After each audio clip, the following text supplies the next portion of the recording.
Hello, good people. Good morning, good afternoon, good evening, from wherever you are around the world. Richard here, and once again, we are back to our usual exciting community. Serve your time. Serve your time is one thing that I'm forever grateful for because it's a community that enabled me or enables me and to be able to get out there, share my truth, share my experiences and how those relate to life. And over time, it has become something that I find myself wanting to do almost on a daily basis. It's so exciting for me, and I love the feedback. I love the comments. I love the fact that someone calls me and says, "Oh man, that was something I learned." You know. A lot about the video that you did, and that for me is everything. And I cannot tell you how super excited always each time I step onto the camera and I'm able to to say things as they happen to me. And really it can only get better. And shout out you to George for in the US for reaching out and saying how interested and how insightful you found one of our videos. I think it was acceptance equates to, it's like water, and it equates to love. Resistance like a rock, and created. And I'm really glad that someone out there it picks a lesson or two, and for me that's everything. And as long as I get the good feedback or the criticism, positive criticism or otherwise, because any feedback, whether negative or positive, is feedback. That for me will only motivate me further to continue doing this thing that I love so much. I mean, like there's no place I'd rather have been. There's no to be fair, nothing really excites me. Of course, outside. Of course, part of what I do is serving my time by doing the work that I do in my work life. But anyway, today, as the topic says, joy and pain, of the same result, apart and one of the same, and are not distinguishable. And this again I've called is called I know talk about a doctrine called the Mugomuhe Decision Doctrine, and this is a dedication to my very good friend and colleague. Obviously, left us in the in the legal practice and joined the judiciary, the Right Honorable Lady Magistrate Christine Mugo. Thank you for the insights. I think on the 16th of May 2024, we were having a conversation because we had been working together since 2016, and we always kept engaging, learning from one another, experiences and things like that. And one of the conversations was around our experiences, work, and the toughness of work, and of course there's a known term I think people call occupational hazards, but in our conversations, it came to, it hit us, it was we're more like, okay, when you go through the difficult work experiences, right? Or even life experiences for that matter, or when you actually have good work experiences or life experiences for that matter, what really makes you think that the difficult times, that is the pain, and the good times, that is the joy, distinguishable and are separate from each other? I think, and we agreed back then, probably now what, a year and a couple of months ago, and actually I kept, I coined a principle out of it that has always been one of the guiding factors in my approach to things. And we used an example. The example we used, I think, then was a drumstick. I mean, for for most of you, I'm sure there will be probably a good percentage in this community that you love your chicken, right? You love the drumstick. You love to enjoy that, either roasted or kind of baked or grilled chicken, right? So the thing is, human nature, by and large, right, sort of like dictates that you do not necessarily start off when you're having that very tasty, well marinated, piece of chicken when you're having it in your mouth. The first thing that you think of is the taste, right? Is how you're enjoying what you're having, but you never really get to think about the chicken, really, and the pain that chicken had to go through, right? In the process of it being slaughtered, so that you could have that meal, right? But it is not. You cannot just beat yourself up by thinking of that. So, because you never enjoy the chicken, because the process of slaughtering it had to happen for you to get that chicken on your table, and the pain. You may feel the pain, really. You may feel bad for that chicken, but that pain and that joy, the pleasure of that piece of chicken in your mouth, are one and the same, right? Because none would exist in the absence of the other, right? That chicken had to go through what it had to go through for you to enjoy what you're enjoying.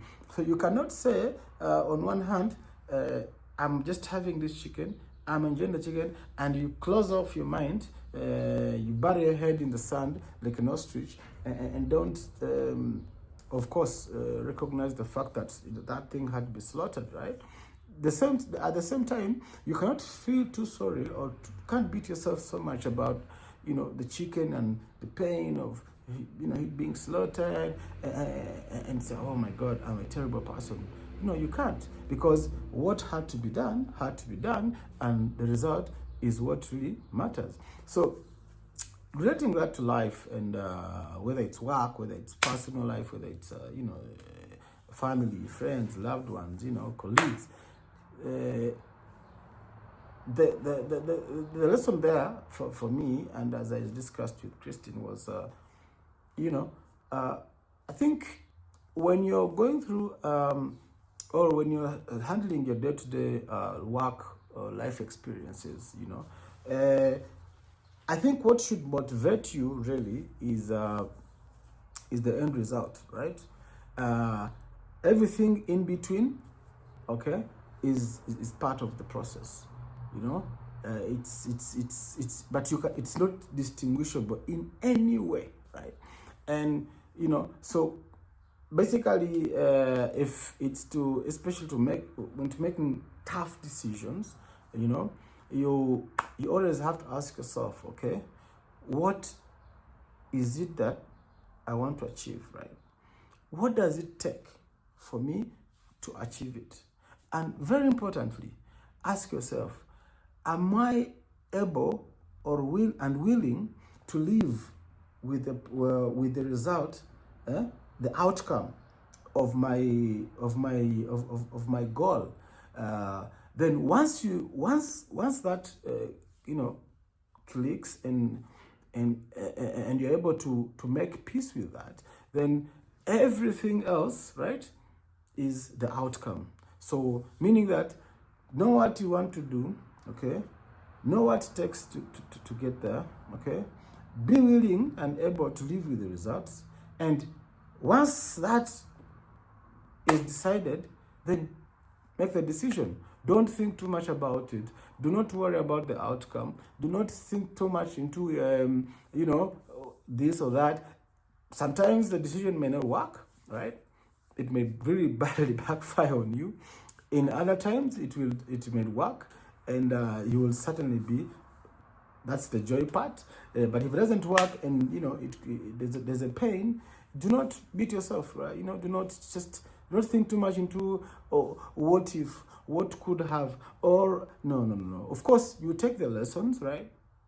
That only means that in the next time you're making a decision, you will probably pick up those lessons and utilize them to make you a better decision maker. And but primarily, because the outcome can be predicted, but cannot necessarily be controlled. Because you might predict that when I do this, if it's business, I'm likely to make X number of networks, I'm likely to get X number of business, I'm likely to actually get X number of income out of this, and get experience along the way. But the reverse could be true, right? You could lose the networks, you could lose the money, you could get out with the worst experience ever. But there's no such a thing as a bad decision, especially if you've identified what you need to do, right?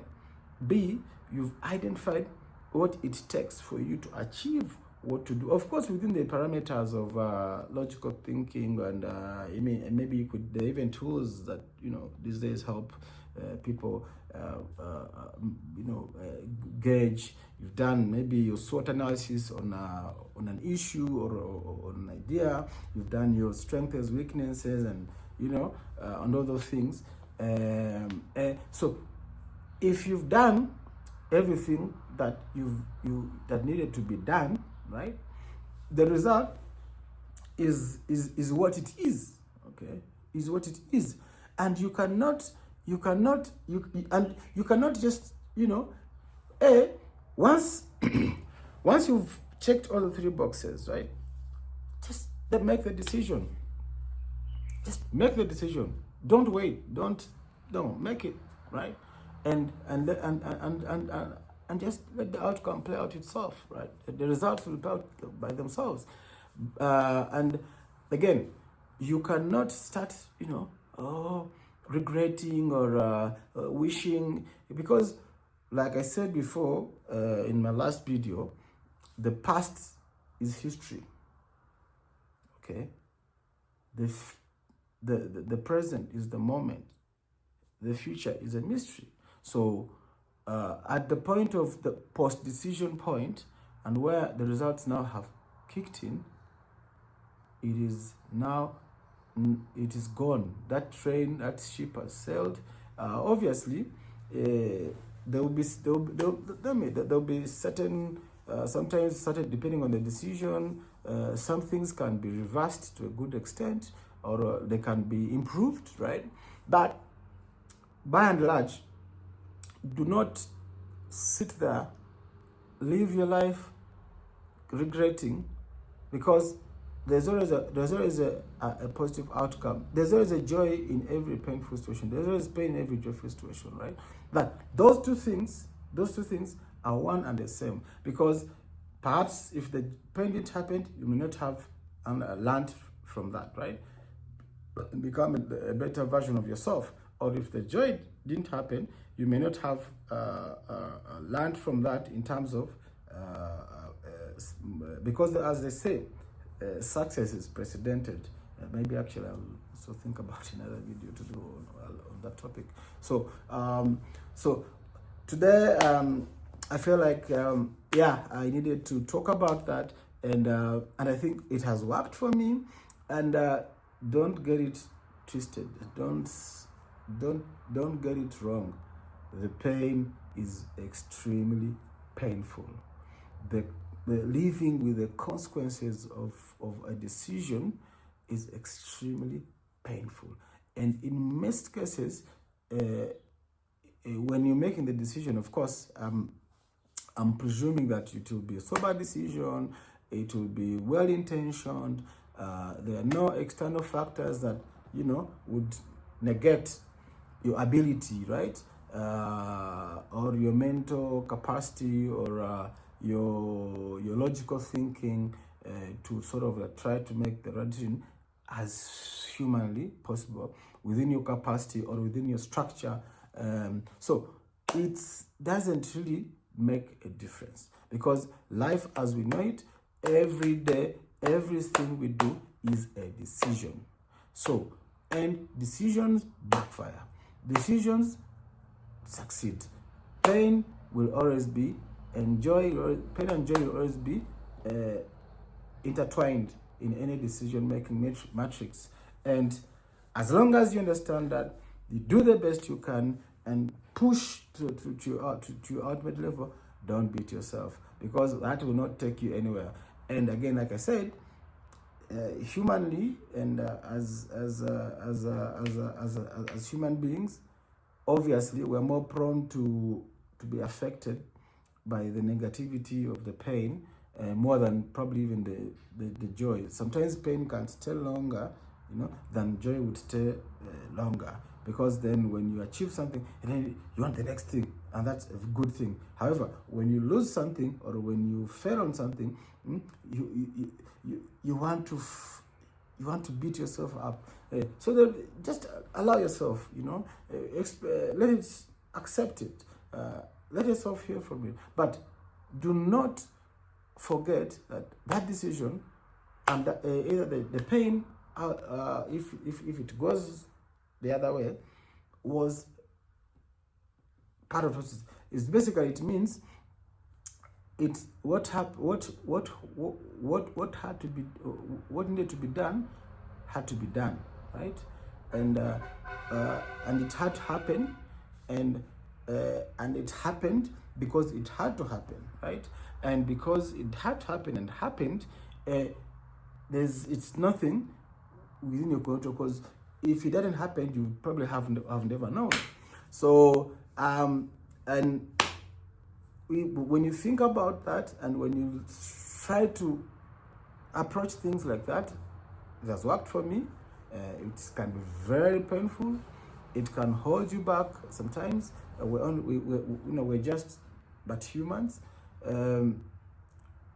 Learn from it, but do not let it make you not move to the next best thing, because we can only improve. We can only learn from experiences, and we can only understand that our decisions always have consequences. As long as you know what you need to do, as long as you know what it takes to that to be done, and you are willing to live with the consequences of your actions, right? Then just remember, what had to be done had to be done, and what happened had to happen. And that way, you will be able to make very hard decisions, which are in fact not necessarily they're not comfortable. They're painful, but because you're driven by that, doing the right thing, and that is what has to be done, you will not.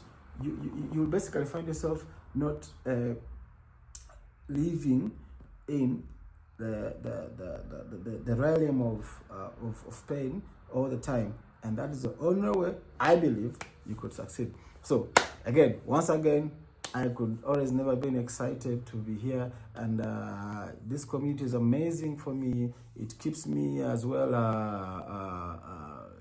happy, and it allows me to share my thoughts, and I'm honestly grateful to you people for always coming through, for always again being there, and always appreciating. And I know for sure it only takes one. If there's one person that says, "Oh, Richard, man, this message touched me. I've gone through similar experiences."